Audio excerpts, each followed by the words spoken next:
17 tips psikologi untuk membaca pikiran dan karakter orang secara instan. Ketika bertemu seseorang untuk pertama kalinya, pada umumnya pikiran kita sudah pasti dipenuhi oleh rasa penasaran tentang bagaimana sifat, karakter dan pemikiran dari orang tersebut. Karena alasan itulah, penting bagi kita untuk mengetahui bagaimana cara manusia berkomunikasi. Menurut para pakar psikologi, ketika dua atau lebih individu berinteraksi, 55% pesan yang benar-benar ingin disampaikan berasal dari bahasa tubuh, 38% berasal dari nada atau intonasi suara, dan hanya 7% sisanya berasal dari kata-kata yang diucapkan. Itu berarti, ketika kita bertemu seseorang untuk pertama kalinya, kita harus mempertimbangkan ketiga faktor yang sudah disebutkan tadi, selain memperhatikan penampilan. Jadi, jika kamu ingin mengetahui apa yang dipikirkan oleh orang lain ketika pertama kali bertemu, perhatikan petunjuk-petunjuk berikut ini. Nomor 1. Kontak mata. Ada pepatah yang mengatakan bahwa mata adalah jendela hati. Untuk mengetahui jenis kontak mata mana yang diberikan, kamu harus bisa mempertimbangkan konteksnya. Misalnya, jika seseorang benar-benar tidak bisa mengalihkan pandangannya darimu, maka itu bisa berarti bahwa dia tertarik atau suka kepadamu. Di sisi lain, ketika kamu bertatapan mata dengan sesamamu dan kemudian dia tidak bisa melihatmu kembali, maka itu bisa menandakan bahwa dirinya merasa gugup atau menyembunyikan sesuatu. Lalu, kalau kamu berbicara dengan individu yang tatapan matanya membuatmu merasa tidak nyaman, terutama jika matanya tidak berkedip, itu bisa menandakan bahwa dia berbohong. Nomor 2. Alis mata. Bila kamu ingin melihat seberapa nyaman orang lain ketika berbicara denganmu, maka lihatlah alis matanya. Ada 3 emosi utama yang membuat alis manusia terangkat, yaitu terkejut, khawatir dan rasa takut. Cobalah untuk mengangkat alis matamu ketika sedang mengobrol santai dengan teman terdekat. Pasti akan sulit, bukan? Nah, jika kamu berbicara dengan seseorang dan dia mengangkat alisnya padahal topik pembicaraan kalian tidak menyebabkan rasa terkejut, khawatir atau takut, berarti individu tersebut merasa tidak nyaman. Nomor 3. Senyuman. Dalam hal tersenyum, mulut dan bibir bisa berbohong, tetapi tidak dengan mata. Harus diketahui bahwa senyum yang benar-benar tulus adalah senyum yang sampai ke mata dan menciptakan kerutan di sekitarnya. Manusia sering tersenyum untuk menyembunyikan apa yang sebenarnya mereka pikirkan dan rasakan. Jadi, lain kali, jika kamu ingin tahu apakah senyum orang lain tulus atau tidak, perhatikan kerutan di sekitar area matanya. Jika tidak ada kerutan, maka itu berarti mereka menyembunyikan sesuatu. Nomor 4. Apa yang diucapkan. Kalau kamu bertemu seseorang untuk pertama kalinya dan dia terus-menerus membicarakan hal-hal positif seperti memuji pasangan atau rekan kerjanya, maka kemungkinan besar individu tersebut memiliki kepribadian yang cukup baik. Penelitian menunjukkan bahwa semakin sering seseorang menilai positif sesamanya sebagai pribadi yang baik, sopan, penuh kasih dan santun, maka kemungkinan besar dia juga memiliki sifat-sifat tersebut dan begitu juga sebaliknya. Jika sering membicarakan hal-hal buruk, maka orang itu cenderung juga mempunyai karakter yang sama. Nomor 5. Parabahasa. Parabahasa adalah sebuah bentuk komunikasi nonverbal seperti gerakan tangan, ekspresi wajah, postur tubuh, dan gelengan kepala. Pada dasarnya, parabahasa merupakan sebuah cara yang bagus untuk mengetahui pikiran lawan bicara kita dengan memerhatikan seluruh aspeknya. Misalnya, jika seseorang menggunakan nada monoton untuk merespon perkataanmu, maka kemungkinan besar dia tidak suka atau tidak tertarik dengan kata-kata yang kamu lontarkan. Lalu, kalau ada yang menggunakan sarkasme, itu menandakan bahwa apa yang sebenarnya ingin dikatakan berkebalikan dengan apa yang diucapkannya.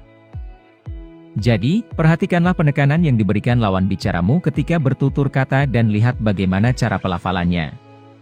Ini dapat memberikanmu petunjuk tentang apa niat mereka yang sesungguhnya. Nomor 6. Lirikan menyamping. Ketika kamu bertemu seseorang, jika dia benar-benar antusias ingin menemuimu, maka ingatlah bahwa tubuhnya pasti akan menghadap ke arahmu dan dia juga akan melakukan kontak mata. Di sisi lain, kalau bertemu dengan individu yang langsung melirik ke samping saat berjumpa denganmu, maka itu adalah bahasa tubuh yang menunjukkan bahwa mereka ingin pergi. Nomor 7. Frekuensi mengangguk. Pada umumnya, mengangguk merupakan tanda untuk menyetujui sesuatu. Akan tetapi, harus diketahui bahwa apabila ada orang yang mengangguk berlebihan, maka itu mungkin menandakan bahwa mereka cemas tentang sebuah kesepakatan. Ketika memberi instruksi kepada misalnya, teman atau bawahanmu, dan mereka mengangguk secara eksesif, itu berarti mereka khawatir tentang apa yang kamu pikirkan dan bertanya-tanya apakah kemampuan mereka dalam mengikuti aba-aba diragukan atau tidak. Nomor 8. Dagu dan rahang. Ketika manusia mencoba membuat keputusan, maka menggosok dagu dan melihat ke arah atas, bawah, atau samping adalah hal yang cenderung dilakukan dan ini menandakan pemikiran yang keras. Lalu, rahang yang terkatup menandakan seseorang sedang mengalami stres yang mendalam dan merasa tidak nyaman dengan situasi sekitar. Selain itu, mereka yang mengatupkan rahangnya ketika berkomunikasi juga menandakan bahwa topik percakapan dengan lawan bicara mungkin mengarah ke sesuatu yang dikhawatirkan atau mereka sedang berfokus kepada hal lain yang menyebabkan stres. Nomor 9. Postur tubuh. Postur tubuh ternyata bisa memberikan beberapa petunjuk tentang tingkat kepercayaan diri manusia. Misalnya, jika seseorang berjalan tegak dengan bahu ke belakang dan melihat lurus ke depan, ini mengindikasikan bahwa dia merasa baik tentang dirinya dan juga percaya diri. Namun, kalau ada individu yang membungkuk dan melihat ke bawah ketika mereka berjalan, maka ini mungkin mengindikasikan kerendahan diri dan kurang percaya diri. Nomor 10. Menggosok tangan. Telah dipercaya oleh banyak ahli bahwa gerakan tangan dapat mencerminkan pikiran kita. Ketika ada orang yang menggosok-gosokkan kedua tangannya secara bersamaan, pada umumnya itu menandakan bahwa dia memiliki perasaan yang baik tentang sesuatu dan juga yakin bahwa akan ada hal menakjubkan yang segera terjadi di masa depan. Nomor 11. Jabatan tangan. Dengan hanya berjabat tangan atau bersalaman saja, kamu bisa dengan cepat mengetahui tentang sifat, karakter dan kepribadian orang lain. Mereka yang memiliki jabatan tangan yang lembut cenderung patuh dan penurut. Sebaliknya, jabatan tangan yang kuat dan keras menunjukkan kecenderungan suka mendominasi. Selain kekuatan jabatan, lama waktu bersalaman ternyata juga bisa mengungkapkan isi pikiran. Jika seseorang hanya sebentar saja berjabat tangan denganmu, maka itu menunjukkan bahwa dia tidak ingin memiliki hubungan yang dalam denganmu. Di sisi lain, jabatan tangan yang lama mengindikasikan bahwa orang itu berniat untuk menjalin relasi yang dalam bersama kamu. Nomor 12. Condongan tubuh. Jika ada orang yang mencondongkan tubuhnya ke arahmu ketika kalian sedang berbicara, maka ini menunjukkan bahwa dia tertarik dengan apa yang kamu katakan dan menaruh rasa hormat kepadamu.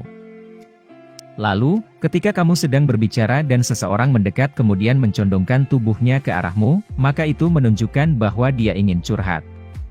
Selain itu, kalau ada yang bersandar ke belakang atau menjauhkan tubuhnya darimu ketika kalian sedang berbicara menunjukkan bahwa orang tersebut bosan dengan topik pembicaraan kalian dan mungkin merasa tidak nyaman. Nomor 13. Cara memegang bayi. Baiklah, mungkin beberapa dari kamu menganggap ini aneh, tetapi cara memegang bayi ternyata bisa mengungkapkan banyak hal. Jika kamu bertemu dengan seseorang untuk pertama kalinya dan kebetulan dia baru saja menjadi ibu atau ayah, coba lihat lengan mana yang digunakan untuk menggendong bayi mereka. Studi menunjukkan bahwa ibu yang bahagia cenderung menggendong bayi mereka menggunakan lengan kiri mereka. Sedangkan ibu yang stres dan depresi cenderung menggendong bayi mereka menggunakan lengan kanan. Nomor 14. Kaki dan lengan yang menyilang. Pernahkah kamu bertemu dengan orang yang menyilangkan kaki atau lengan mereka ketika kalian sedang berbicara? Jika kamu sedang berkencan untuk pertama kalinya atau sedang mencoba memberikan masukan kepada temanmu dan kemudian mereka menyilangkan kaki atau lengan, maka ini bukanlah pertanda baik. Lengan dan kaki yang disilangkan adalah penghalang fisik yang menunjukkan bahwa seseorang tidak terbuka dan kurang suka terhadap apa yang kamu katakan. Secara psikologis, menyilangkan kaki atau lengan menandakan adanya sesuatu yang menghalang, baik secara fisik, mental dan emosional. Maka dari itu, meskipun orang-orang tersenyum dan terlibat dalam percakapan yang menyenangkan, bukan berarti mereka selalu terbuka dan setuju dengan semua yang dikatakan jika lengan dan kakinya tersilang. Pada hal yang sama, arah kaki juga biasa mengungkapkan banyak hal. Jika ada yang menyukaimu, maka kedua kakinya akan mengarah kepadamu ketika kalian sedang berbicara. Lalu, kalau seseorang ingin pergi, maka dia akan mengarahkan kakinya ke arah pintu ketika kamu sedang berkomunikasi dengannya. Nomor 15. Sepatu seseorang. Sepatu ternyata dapat memberikanmu banyak informasi tentang karakter dan kepribadian manusia.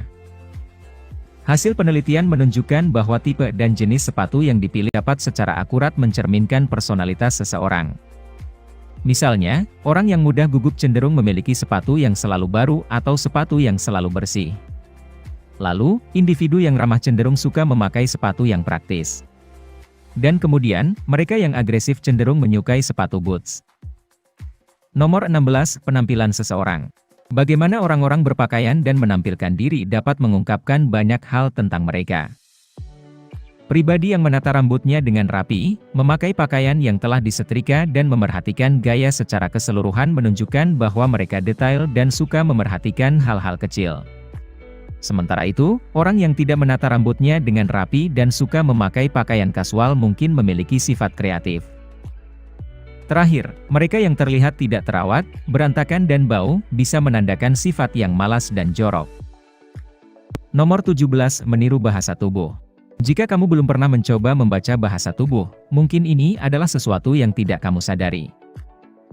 Ingatlah, di masa depan nanti, kalau ada seseorang yang meniru bahasa tubuhmu, ini berarti dia merasakan sesuatu yang sangat baik darimu sehingga ingin menyelaraskan dirinya dengan kamu. Ini juga menandakan bahwa pembicaraan berjalan dengan baik dan pihak lain menerima pesanmu dengan baik. Aksi meniru bahasa tubuh dilakukan secara tidak sadar, karena pada dasarnya tidak ada manusia yang dengan sengaja ingin meniru orang lain. Tetapi, ketika kita merasa nyaman dengan seseorang, maka kita memiliki kecenderungan untuk meniru apa yang dilakukannya. Beberapa dari kita ada yang cukup lihai dalam membaca tanda dan bahasa tubuh orang lain sementara beberapa dari kita ada yang tidak bisa melakukannya. Membaca pikiran dan perilaku orang lain tidaklah mudah. Akan tetapi, jika kamu bisa melakukannya, maka ini pastinya akan sangat membantu kamu. Tentu saja, setiap individu itu berbeda satu dengan yang lainnya, sehingga mungkin beberapa trik psikologi di atas tidak bisa akurat 100%. Meski begitu, mudah-mudahan dengan 17 trik psikologi yang telah kami bagikan, kamu bisa menjadi lebih baik dalam membaca pikiran dan karakter orang lain. Apa pendapat dan pemikiranmu tentang video ini? Ketika kamu bertemu seseorang untuk pertama kalinya, apa hal pertama yang biasanya kamu perhatikan tentang orang tersebut? Bagikan pemikiran kamu di kolom komentar di bawah video ini. Jika kamu menikmati video ini, tekan tombol suka dan bagikan dengan teman-temanmu agar kami dapat terus membuat video seperti ini. Untuk lebih banyak video seperti ini, tekan tombol subscribe dan ingat untuk mengaktifkan tombol pemberitahuan postingan. Pastikan juga untuk menonton video kami yang lainnya. Terima kasih telah menonton.